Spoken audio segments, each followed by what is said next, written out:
السلام علیکم ورحمۃ اللہ وبرکاتہ۔ الحمد للہ رب العالمین والصلاة والسلام علی رسولہ الکریم، اما بعد۔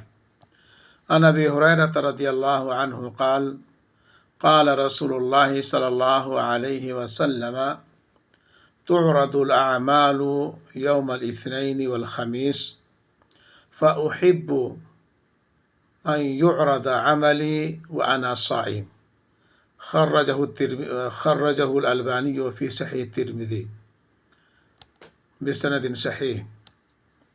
معزز سامعین ناظرین، حضرت ابو ہریرہ رضی اللہ تعالیٰ عنہ بیان کرتے ہیں کہ اللہ کے رسول صلی اللہ علیہ وسلم نے سوموار اور جمعرات کے روزوں کے متعلق ارشاد فرمایا کہ اللہ رب العالمین کے بارگاہ میں بندوں کے اعمال سوموار اور جمعرات کو پیش کیے جاتے ہیں، اور میں چاہتا ہوں کہ میرا عمل اللہ تعالیٰ کے حضور پیش ہو اور میں روزے سے ہوں۔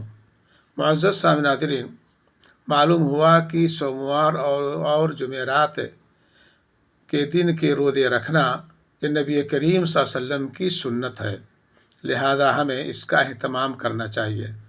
اللہ تعالی ہمیں اس کی توفیق عطا فرمائے۔ والسلام علیکم ورحمۃ اللہ وبرکاتہ۔